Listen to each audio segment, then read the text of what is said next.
Une chose qui m'a surpris, c'est de voir des maisons ici. J'ai conduit 9 heures pour être ici. Je suis presque sûr que cette zone est mon terrain. 53 240 arbres.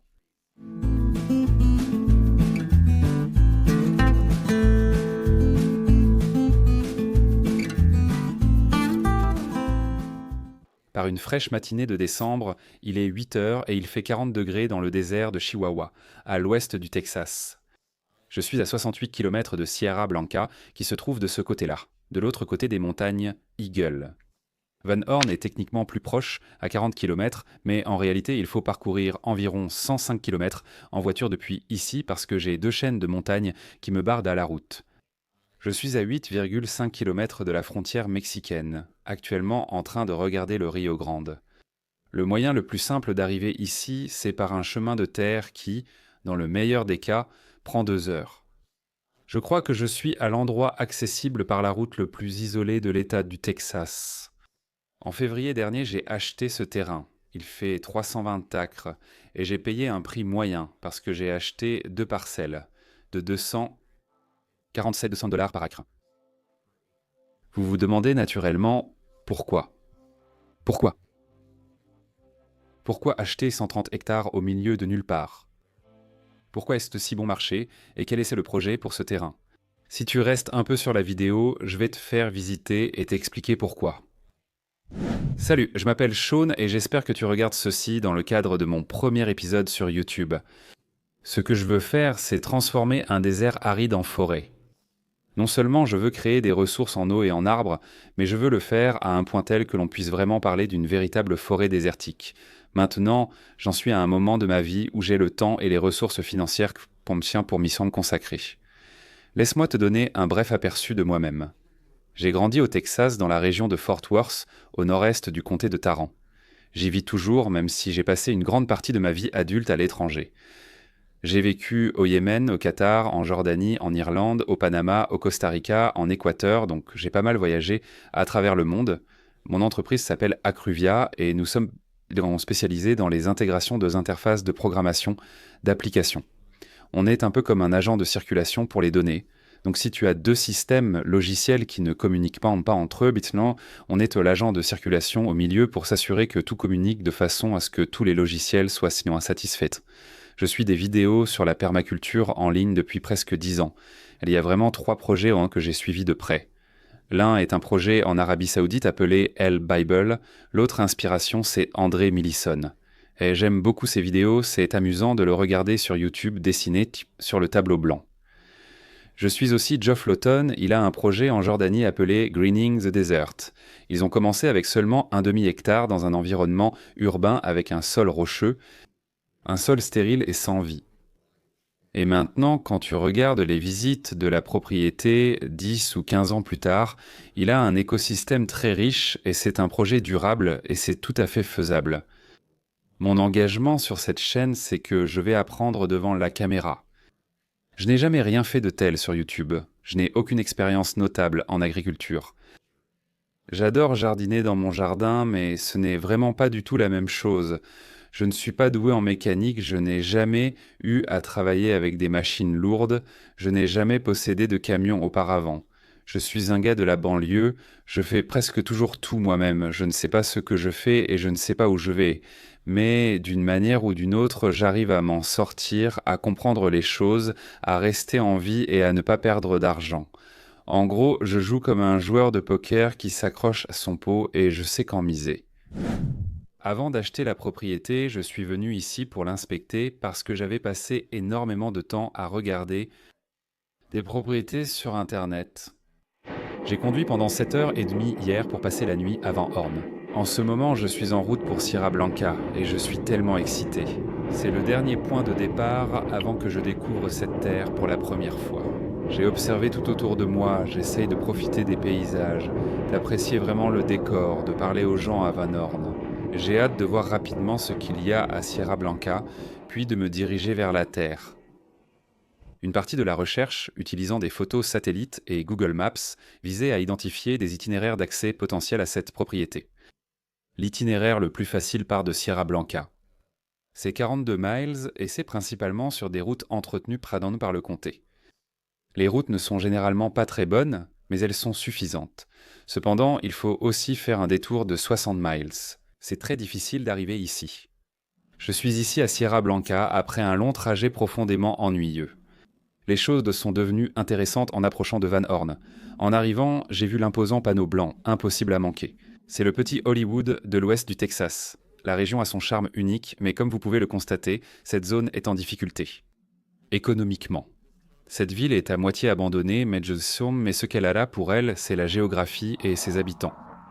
Et maintenant, je vais tourner sur la route en terre pour enfin descendre dans la vallée.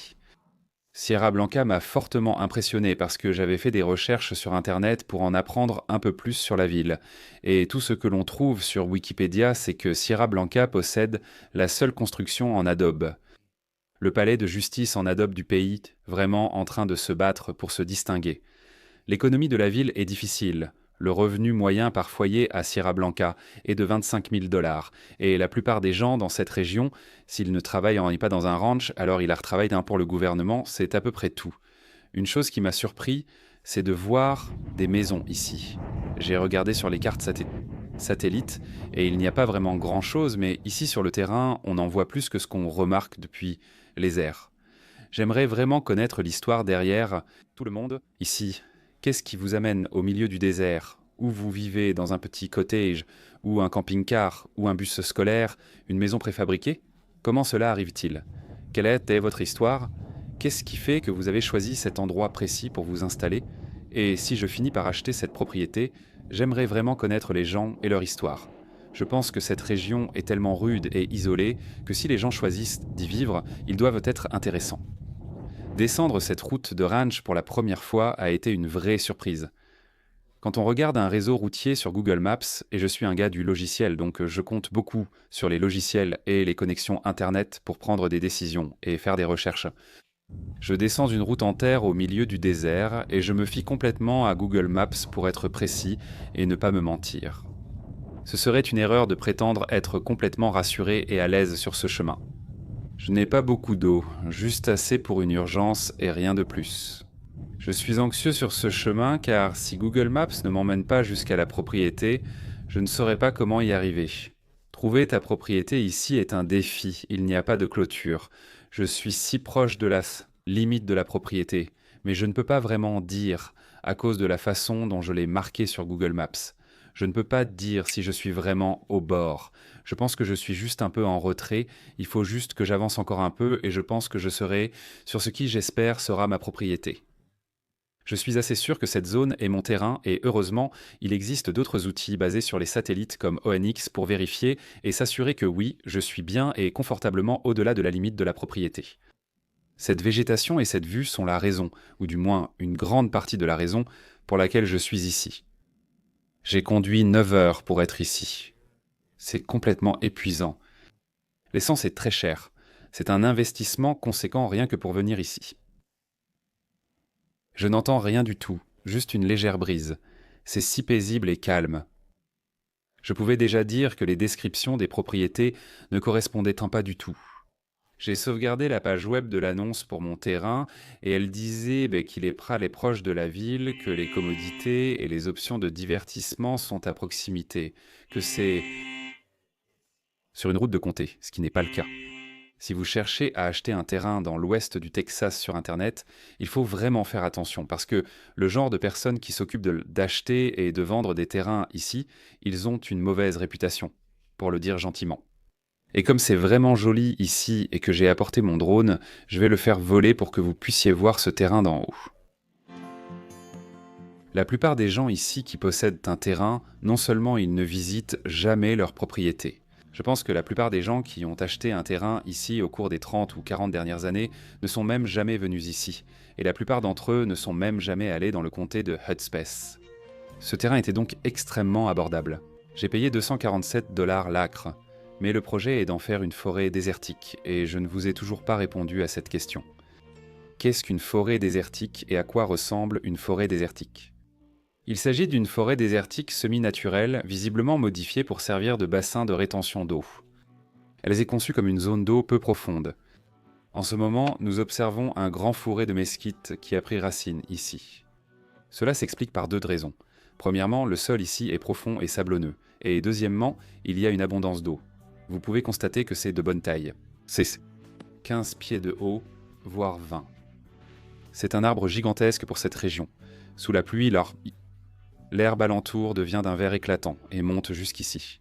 Mais cela n'existerait pas si quelqu'un n'avait pas utilisé du matériel lourd pour modifier l'écoulement de l'eau afin qu'elle se répande, stagne et s'infiltre. Ce qu'il faut retenir de ce petit endroit, c'est que si vous ajoutez de l'eau et les bonnes conditions de sol, la vie va apparaître. Ce ravin est l'une des principales raisons pour lesquelles j'ai acheté la propriété. En une année moyenne, je devrais avoir au moins 800 acre-pieds d'eau qui traversent ce ravin.